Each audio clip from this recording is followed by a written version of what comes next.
வணக்கம். நான் பார்த்தேன் சமைத்தேன் அன்னபூர்ணி. இன்றைக்கி நம்ம பண்ண போகிறது பான்கி அப்படின்னு பேர் கொண்ட ஒரு குஜராத்தி பிரேக்ஃபாஸ்ட்டு தான். இது ரொம்ப லைட்டாக இருக்கும், இன்க்ரீடியன்ஸும் கம்மி தான். எப்படி பண்ணுறதுன்னு பார்க்கலாம். இதுக்கு ஒரு கப்பு அரிசி மாவு எடுத்துட்டுருக்கேன். அதுக்கப்புறம் இங்கே கொஞ்சம் உப்பு, இஞ்சி, பெருங்காயம், மஞ்சப்பொடி, அப்புறம் கொஞ்சம் கொத்தமல்லி, பச்சை மிளகாய் கட் பண்ணிக்கணும். இஞ்சியை நம்ம துருவி வச்சுக்கணும். அப்புறம் கொத்தமல்லி இங்கே வச்சுட்டுருக்கேன். இங்கே ஒரு கப்பு தயிர், அப்புறம் கொஞ்சம் தண்ணி. இது எல்லாத்தையும் விட்டு நம்ம நல்லா கரைச்சி வச்சுக்கலாம். முதல்ல இந்த அரிசி மாவை போட்டுட்டு எல்லா இன்க்ரீடியன்ஸையும் நம்ம சேர்த்து வச்சுக்கலாம். இதில் நீங்கள் அந்த இஞ்சியை மாத்திரம் கொஞ்சம் துருவி நாப்பில் வச்சுக்கோங்க. அப்புறம் பச்சை மிளகாயை நீங்கள் கட் பண்ணி வச்சுக்கோங்க. இப்போ நம்ம எல்லாத்தையுமே விட்டுட்டோம்.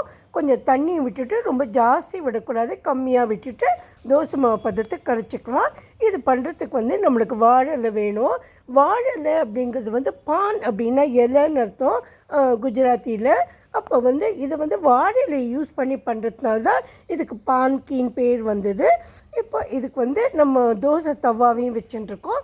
இப்போ மாவை நான் தோசை மாவு பதத்துக்கு கரைச்சி வச்சுட்டுருக்கேன். இப்போ நம்ம பான், அதாவது இந்த வாழை இலை இருக்கு இல்லையா, அது 2 இலையை எடுத்துட்டுருக்கேன். ஒரு இலையை கொஞ்சம் க்ரீஸ் பண்ணியிருக்கேன். கொஞ்சம் எண்ணெய் விட்டு க்ரீஸ் பண்ணிக்கோங்க. ரொம்ப எண்ணெய் விட்டால் மாவு விடும்போது அது ஓடி போயிடும்.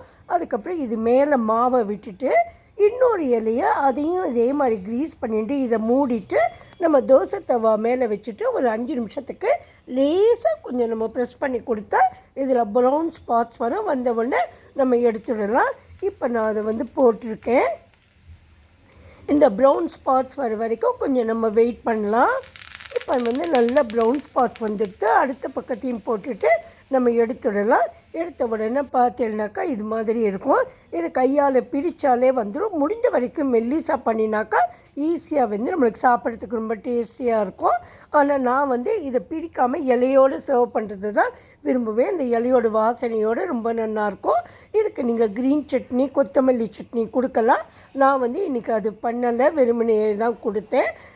இது ரொம்ப tasty item and light, healthy also. உங்கள் எல்லாருக்குமே இது ரொம்ப பிடிச்சிருக்கும்னு நினைக்கிறேன். அப்படி பிடிச்சிருந்ததுன்னா please subscribe to my channel. நீங்கள் உங்கள் ஃப்ரெண்ட்ஸ் அண்ட் ரிலேட்டிவ்ஸ்க்கு ஷேர் பண்ணுங்க, ஒரு லைக் போடுங்க. Support me. Thank you friends.